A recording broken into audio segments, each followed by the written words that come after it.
روزہ رکھا ہوا ہے، نفلی روزہ رکھا ہوا ہے. کہتے میں اور پریشان ہوا، میں نے فوری طور پہ سوال کیا کہ اب تو کدھر جائے گا؟ تو کہنے لگا اب میں کہیں نہیں جاؤں گا، میرے ایک دن کا خرچہ میرے ماں باپ نے جو ڈیوٹی لگائی ہے وہ 3 دینار ہے، پورا ہو گیا ہے. اب میں باقی جو وقت بچے گا یا قرآن پاک کی تلاوت کروں گا یا محمد عربی پہ درود و سلام پڑھوں گا.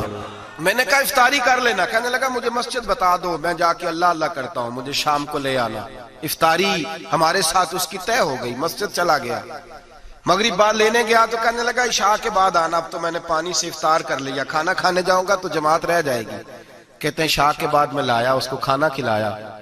رات گہری ہو گئی تو میں نے کہا تو سو نہیں جاتا؟ کہنے لگا کوئی عرض نہیں، کبھی دور مزدوری کرنے نکل جاؤں تو رہ بھی جاتا ہوں، گھر والوں کو پتا ہے. کہتے میں نے مسافر خانہ کھولا، یوں سمجھیے ڈرائنگ روم بیٹھک میں نے کھولی، اس کو سلا دیا.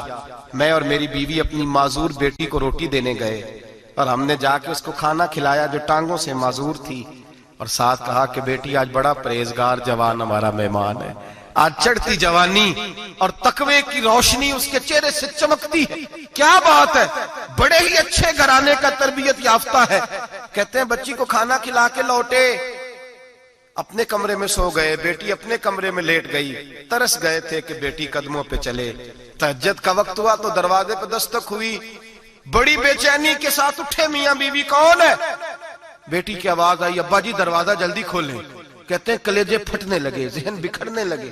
سوچے ہیں کہ وہ 2-1 منٹ ہمارے اوپر پہاڑ بننے لگے. دروازہ کھولا تو وہ بیٹی جس کے لیے ترس گئے تھے کبھی چلے گی، وہ اپنی ٹانگوں پہ کھڑی ہے. کبھی دوڑ کے ادھر جاتی، کبھی دوڑ کے ادھر آتی. بیٹیاں پریشانی کا فون کر دیں تو پھر بھی آنسو نکل آتے ہیں، اور بیٹی گھر میں خوشی آ جائے تو پھر بھی ماں باپ رو کے ہی شکر ادا کرتے ہیں. ان کے لیے روتے ہی رہتے ہیں. کہتے ہیں میں تڑپ گیا. بیوی بھی رونے لگی، بیٹے یہ کیا ہوا؟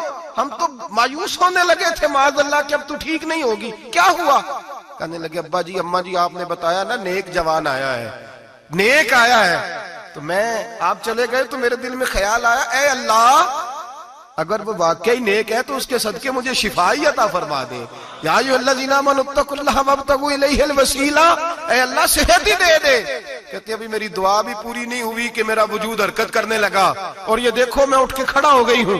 کہتے ہیں ہم لوگوں نے یہ دیکھا تو بھاگے اس کے کمرے کی جانب. جب دروازے پہ ہاتھ رکھا تو دروازہ کھل گیا. آگے گئے تو پلنگ خالی تھا، ایک رکا چھوڑ گیا ہے. کہنے لگا مجھے پتا ہے میری حقیقت کھل گئی ہے، میں تو اللہ کا بندہ ہوں.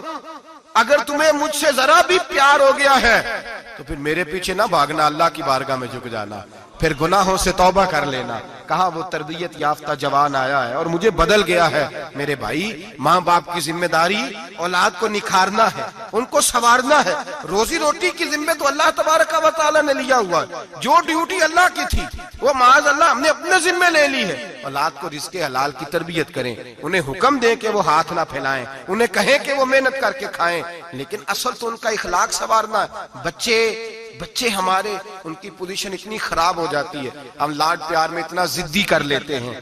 جب جس بچے کا ماں باپ کے ساتھ گزارا نہیں، بتلائیے وہ بیوی کے ساتھ گزارا کرے گا؟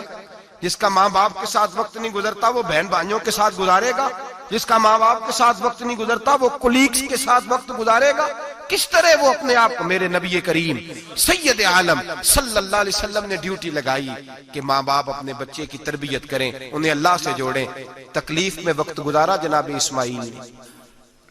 ایک روایت ایسی بھی ملتی ہے کہ 13 سال حضرت ابراہیم پلٹ کے گئے نہیں بیٹے کا پتہ لینے، لیکن جب بھی بیٹے نے ماں سے باپ کے بارے میں پوچھا کہ میرے والد کیوں نہیں آتے تو ماں نے ایک ہی لفظ کہا، بیٹے جناب ابراہیم اللہ کے نبی ہے اور اللہ کے حکم سے ہمیں چھوڑ گئے ہیں. ایسی تربیت، ایسی ٹریننگ بچے کے ذہن کو بدل ڈالا، اسے اللہ والا بنا لیا. اور ہمارے مفسرین نے بحث کی ہے کہ جناب اسماعیل جو اللہ کی راہ میں قربان ہونے کو تیار ہو گئے، ان کے سینے میں جو رب کریم کا اتنا پیار موجزن ہوا کہ وہ گردن کٹانے پہ تیار ہو گئے. تو فرماتے ہیں یہ تربیت جناب حاجرہ کی تھی، یہ ٹریننگ حضرت وہ فیضان نظر تھا، یہاں کے مکتب کی کرامت تھی. سکھائے کس نے اسماعیل کو آداب فرزندی؟ میرے بھائی یہ جناب حاجرہ نے تربیت دی. ایک بہت بڑے محدث ہیں، اتنے بڑے محدث ہیں کہ میرے نبی کریم کی مسجد نبوی میں وہ حدیث کے استاد رہے.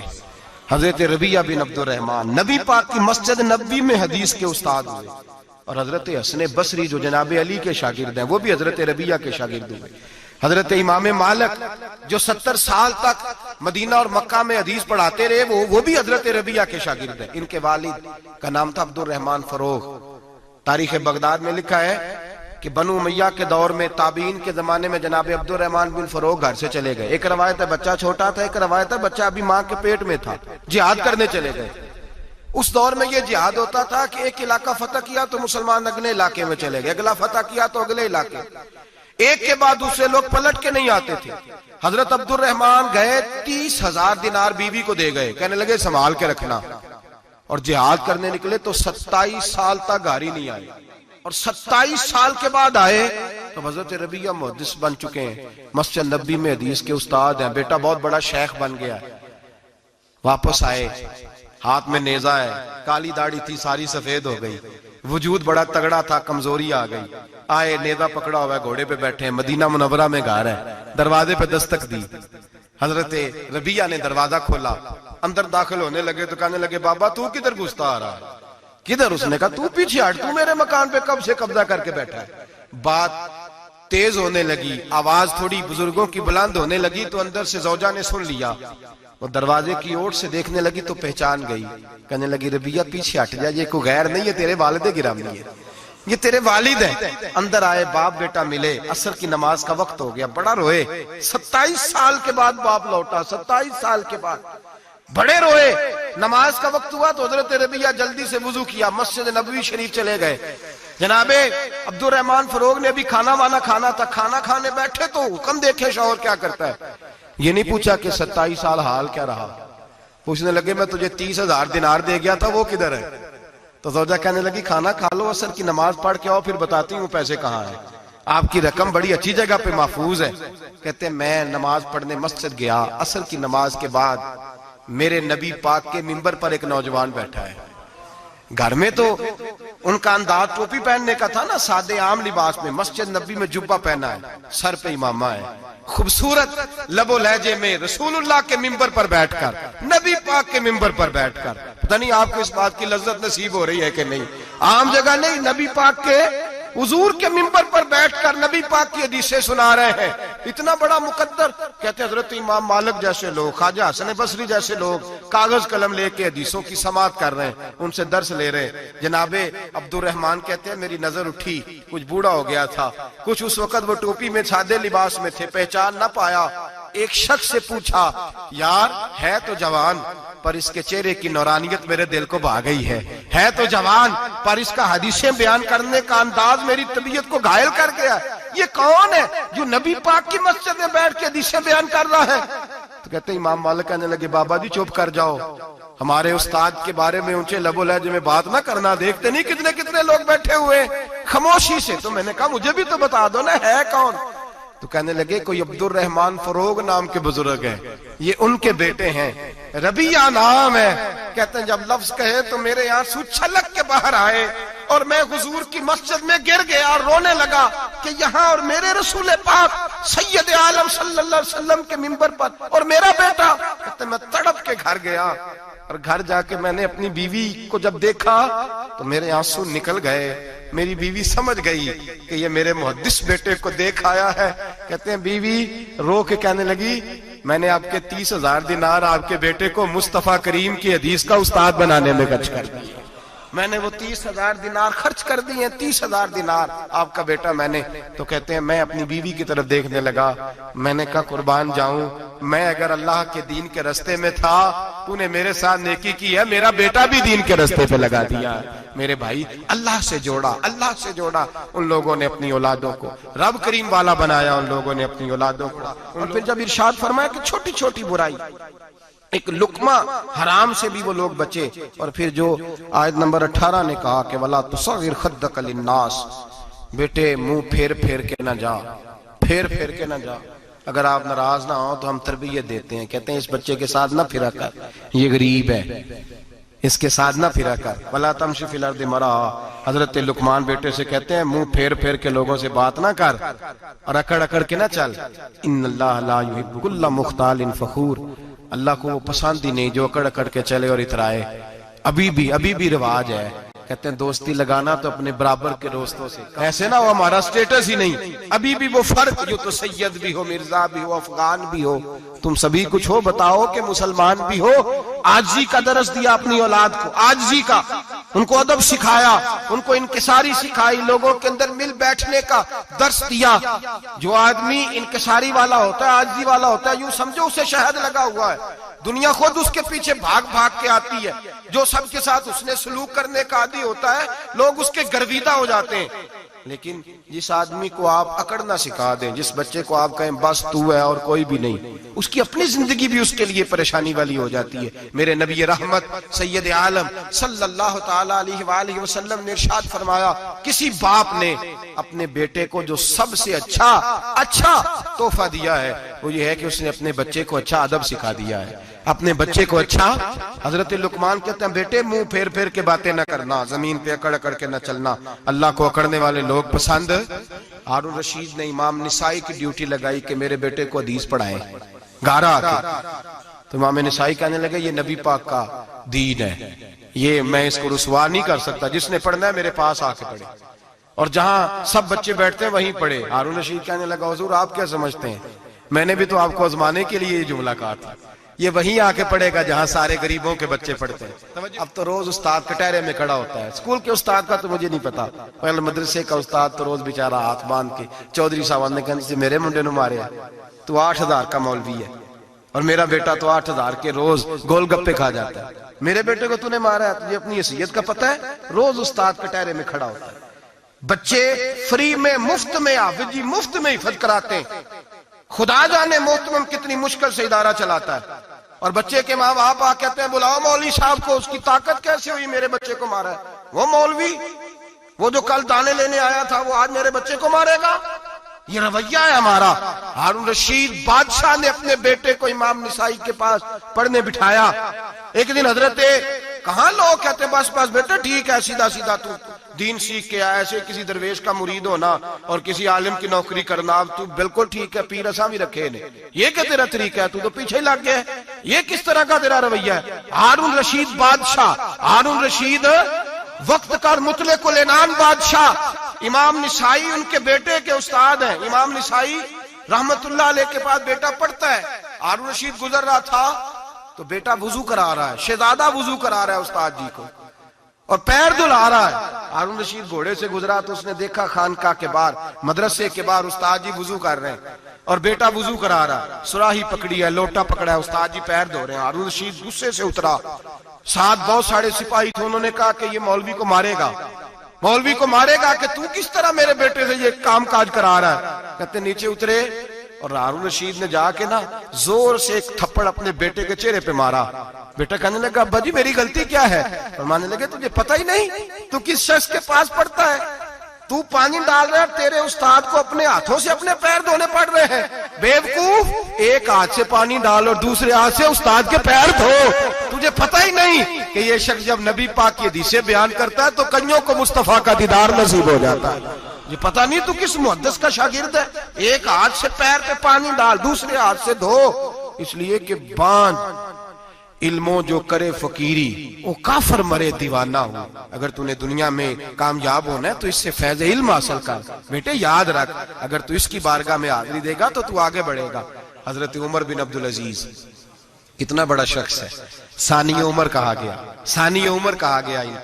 حضرت عمر بن عبدالعزیز رحمت اللہ علیہ، حضرت صالح بن کسان ایک محدث تھے مدینے کے، ان کے شاگرد تھے۔ بچوں کو ہم آج ہی کہاں بچے ادب کرتے ہیں، اساتذہ کہاں ادب کرتے؟ ایک اسٹوڈنٹ مجھے کہنے لگا جی ہم ادب کرتے تھے جب تک استاد ٹیوشن نہیں لیتے تھے، اب استاد بھی تو ٹیوشن لے کے پڑھاتے ہیں۔ اور میں نے کہا خدا کے بندے کیا دے سکتا ہے تو استاد کو؟ حضرت علی فرماتے ہیں جس نے ایک لفظ پڑھایا مجھے گلی میں کھڑا کر کے بیچ بھی سکتا ہے، تو نے قیمت کیا ڈالی ہے؟ استاد کچھ بھی کر لے، استاد نے تو استاد ہی رہنا ہے نا میرے بھائی، لیکن وہ لب و لہجہ ہمارا موجود ہے۔ مجھے ایک دفعہ میرے کالج کے لوگوں نے بلایا، کہنے لگے آپ یہاں بھی پڑھے ہوئے ہیں اور مدارس میں بھی، تو ذرا فرق بیان کریں کالج کا اور مدرسے کا، کچھ بیان کریں۔ میرے ٹیچرز بھی تھے بہت سارے، تو میں نے کہا معذرت کے ساتھ یہاں تو بڑا مشکل ہو جائے گا بات کرنا، لیکن ایک جملہ میں نے مدرسے اور کالج میں ایک فرق محسوس کیا ہے۔ ہمارا مدرسے کا طالب علم آج بھی ہمارے جوتے اٹھا کے آگے رکھتا ہے، وہ آج بھی استاد کی موٹر سائیکل کو ٹاکی مارتا ہے، آج بھی صاف کرتا ہے۔ ہمارا مدرسے کا طالب علم آج بھی استاد کو پشت نہیں کرتا، لیکن کالج کا طالب علم پوچھتا ہے اسلامی اطلاع آیا ہے، انگریزی والا آیا ہے؟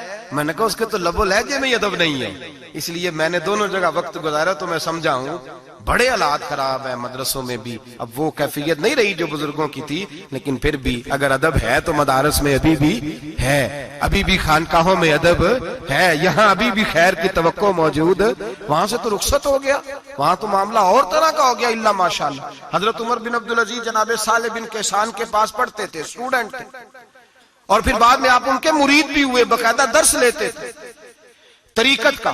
حضرت جناب صالح بن کیسان کے پاس تعلیم تھی، ان کے والد جناب عبدالعزیز اس وقت مصر میں بہت بڑے تاجر تھے، جناب عمر بن عبدالعزیز کے والد۔ تو ان کے پاس چھوڑ گئے، کہا میرے بیٹے کی صرف ان کو دین نہ پڑھانا، اس کی روحانی تربیت بھی کرنا۔ ایک دن استاد جی نے عصر کی نماز کا سلام پھیرا تو حضرت عمر بن عبدالعزیز کھڑے ہو گئے، ایک رکعت ان کی رہتی تھی پیچھے، تو آپ نے نماز کے بعد بلایا اور بڑے میٹھے لب و لہجے میں کہا عمر کیا بات ہے، تیری ایک رکعت رہ گئی؟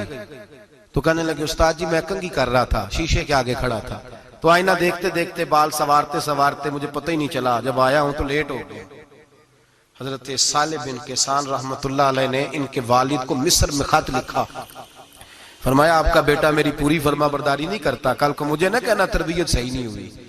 آج فلاں تاریخ کو اس نے ایک رکعت پوری چھوڑ دی ہے جماعت کے ساتھ، اس لیے کہ وہ کنگھی کر رہا تھا بالوں کی، پوری رکعت چھوڑ دی ہے۔ ابا جی بہت بڑے تاجر تھے، پر انہوں نے یہ نہیں کہا کہ مولوی تو پاگل ہو گیا، اس کو تو پتہ ہی نہیں کیا ہو گیا، ابھی بچہ ہو جائے گا سیانا، کوئی بات نہیں ٹھیک ہو جائے گا۔ حضرت عبدالعزیز نے وہاں سے ایک شخص بھیجا، پیسے دے کے، گھوڑا دے کے، فرمایا مدینے جاؤ، اور سیدھا مدینے آیا۔ حضرت عمر بن عبدالعزیز کو گھر سے اچکا، بلایا نہیں، زبردستی پکڑا، اچک کے گھوڑے پہ بٹھایا، حجام کی دکان پہ لے گئے، فرمایا اس کی ٹینڈ کر دو، نے بال کاٹ دیے اور بال کٹوا کے سیدھے حضرت صالح بن کیسان کے پاس لے گئے، کہنے لگے حضور یہ کھاتا ہے اس کے والد کا، میں نے اس کی ٹینڈ کرا دی ہے، جس بالوں کی وجہ سے اس کی جماعت رہ گئی تھی میں نے وہ بال ہی ختم کر دی ہے۔ تو اس کے والد کہتے ہیں آپ ذرا ذرا سے بھی بات، ایک ذرہ برابر بھی بچے کے اندر ہم کوتاہی برداشت، ہم اسے سنوارنا چاہتے ہیں، معاشرے کو دینا چاہتے ہیں، ہم ایک خوبصورت انسان بنانا چاہتے ہیں۔ تو حضرت لقمان کہنے لگے بیٹے تو چہرہ رخسار بدل بدل کے لوگوں سے بات نہ کر، اکڑ کے نہ چل، اس لیے کہ اللہ کو اکڑنے والے پسند۔ تو کیا کر وقصد فی مشی کا وغضض من صوتک، درمیانی چال چل، آواز کو پست رکھ۔ ہم اپنے بچوں کو میانہ روی کا درس نہیں دیتے۔ اگر کسی کے پاس بہت زیادہ پیسے ہیں تو وہ بس کہتا ہے میرا بیٹا، میں نے سارے لاڑ دیکھے ہیں، میں نے ہر خواہش پوری کی ہے، یہ تو کوئی عقل مندی کی بات نہیں۔ ضرور خواہشات پوری کریں، اگر ہیں تو کنجوسی کرنے سے منع کیا ہے نبی پاک صلی اللہ علیہ وسلم، لیکن بچے کو معتدل رکھیں، اسے دھوپ اور چھاؤں دونوں کا پتہ ہونا چاہیے۔ اگر زمانے میں کبھی کڑی دھوپ آ جائے تو اسے اندازہ ہو کہ میں نے یہاں کیسے کھڑے ہونا ہے، اس کو درمیانہ اور میانہ روی کا اسے درس دیں، اسے پتہ ہو، وہ نرم دل بھی ہو اور برائی کے مقابلے میں ڈٹ جانے کی طاقت بھی رکھتا ہو۔ بچے کو درمیانہ رستہ، میرے نبی کریم علیہ الصلوۃ والسلام نے فرمایا ما عالم نقتصد، جو درمیانی چال چلتا ہے وہ کبھی تنگ نہیں ہوتا، اور خیر الامور اوسطھا، سب سے بہترین رستہ وہ ہے جو درمیانہ ہوتا ہے، جس میں افراط و تفریط نہیں ہوتی۔ بچوں کو درمیانہ پن سکھائیں، ان کے لب و لہجے کے اندر ایسا مزاج پیدا کریں کہ جس کے اندر وہ اپنی دنیا کے اندر بڑے سنور کر، بڑے نکھر کر وہ ترازو لے کے نکلیں تو وہ پورے عدل کے ساتھ اپنی زندگی گزاریں۔ اور فرمایا وغضض من صوتک، آواز کو پست رکھ، چلا چلا کے نہ کبھی بچوں سے بات کریں اور نہ کبھی بچوں کی بات سنیں۔ بچوں کے لب و لہجے میں ٹھہراؤ ہونا چاہیے، ان کی آواز کا بھی ادب ہے، ان کی آواز، ان کو بولنے کا بھی ڈھب سکھائیں، ان کو بتلائیں کہ تم نے گفتگو کیسے کرنی ہے۔ اس لیے کہ ارشاد فرمایا ان انکر الاصوات لصوت الحمیر، بے شک سب سے بری آواز گدھے کی آواز ہے۔ اللہ سمجھنے کی توفیق عطا فرمائے۔ آخر دعوانا کوڑا تخت دنیا دا باہو، فکر سچی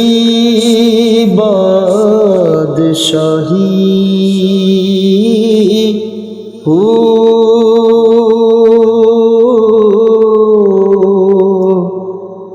جس دل سے میں اللہ دا چمکے، عشق بھی کر دو